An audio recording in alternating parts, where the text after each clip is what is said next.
Kesan secara global sebenarnya untuk bisnes adalah bisnes-bisnes yang berdasarkan kepada construction, yang berdasarkan kepada energi, yang berdasarkan kepada pengangkutan, yang berdasarkan kepada pelancongan akan begitu terkesan sekali sukar untuk mereka bangun dalam jangka masa yang pendek ya.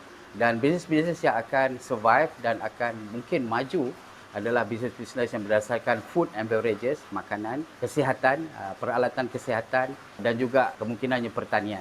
Dan tentu kita ingin melihat balik apakah yang harus kita buat semasa kegawatan ekonomi ini.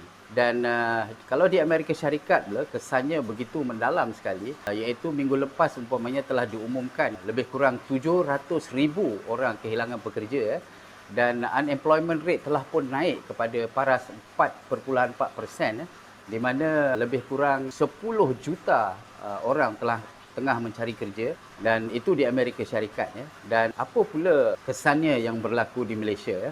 Di Malaysia bolehlah kita lihat ada 3 indikator utama. Yang pertama GDP, gross domestic product. Yang kedua adalah dari segi inflation, dan yang ketiga adalah dari segi salary increase ya. Kat sinilah kita boleh lihat kita sebagai orang biasa bagaimana ia akan mempengaruhi cara hidup kita selepas ini ya. Alright, dari segi GDP sebenarnya Malaysia telah pun berada di landasan yang betul, iaitu kita telah pun berjaya menghampiri 4% dan selama 4 atau 5 tahun sebelum ini. Tetapi unjuran yang baru dikeluarkan baru-baru ini begitu tidak bagus sekali, iaitu growth kita hanya boleh pergi kepada negatif ya, negatif 2%, ataupun yang paling baik boleh pergi kepada 0.5%. Jadi bolehlah kita andaikan bahawa tahun ini tidak ada growth dan unjuran ini dibuat hanya pada peringkat permulaan kegawatan ekonomi dan kita tidak boleh menjangkakan apakah yang akan berlaku selepas ini. Dari segi inflation, Malaysia juga telah berada di landasan yang betul sebelum ini.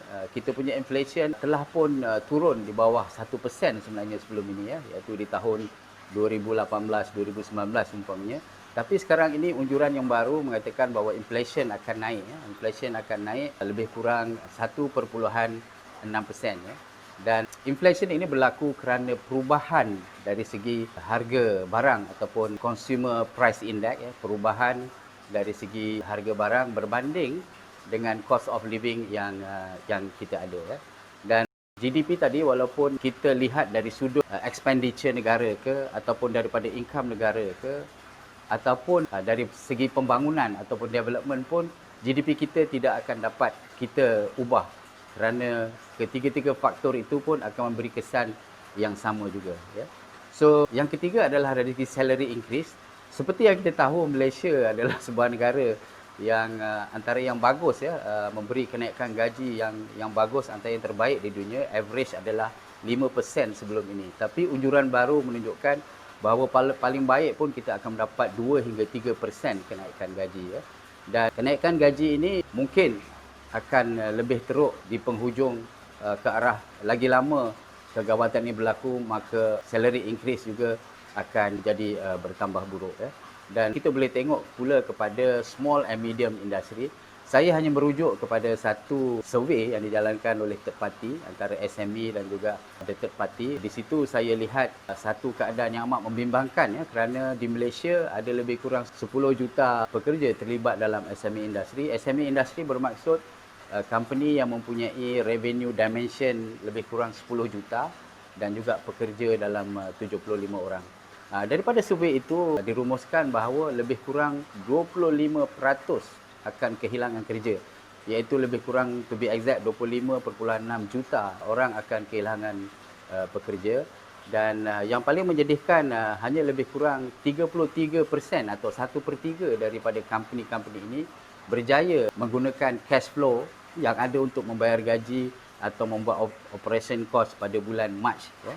Dan daripada survey ini juga dapat kita lihat 50% daripada company SME akan kerugian lebih kurang average 500,000 atau setengah juta dari bulan 5 hingga ke bulan 9. Dan ini sudah tentu amat kita takuti, dan malah company-company ini juga berpendapat bahawa mereka akan menggalakkan staf untuk mengambil cuti menggunakan annual leave, dan ini sesuatu yang mungkin ramai orang perlu mencari jalan. Apakah yang patut kita buat dalam keadaan kegawatan ekonomi ini? Maknanya sekarang bukanlah masa untuk kita menangis, masa untuk kita bersedih, tetapi kita harus berfikir. Step yang kedua adalah untuk kita memahami kenapa perkara kegawatan ini berlaku, memahami dari mana ia berlaku dan kenapa ia berlaku dan bagaimana cara mengatasinya. Dan step yang ketiga, kita haruslah pergi kepada satu fasa di mana kita convert atau kita menukarkan masalah atau kegawatan ini untuk peluang yang lebih baik agar kita antara orang-orang yang berjaya semasa kegawatan ekonomi ini, ataupun sekurang-kurangnya kita dapat menangani kegawatan ekonomi yang melanda negara dan dunia sekarang ini. Dan insya-Allah sama-sama kita berdoa agar kegawatan ini tidak berlarutan. Kerana apa? Kerana sebelum ini di tahun 1997 umpamanya negara memakan masa lebih kurang 1 tahun ya untuk mendapat formula bagaimana untuk revive atau untuk recover daripada kegawatan ekonomi, dan akhirnya Malaysia dapat keluar daripada kegawatan daripada setahun hingga 2 tahun. Dan saya menjangkakan jika tidak ada apa-apa yang ajaib berlaku, kegawatan kita boleh berlaku sehingga 2 tahun ya.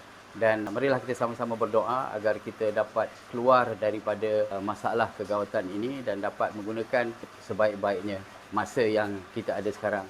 Dan itu saja daripada saya. Assalamualaikum warahmatullahi taala wabarakatuh.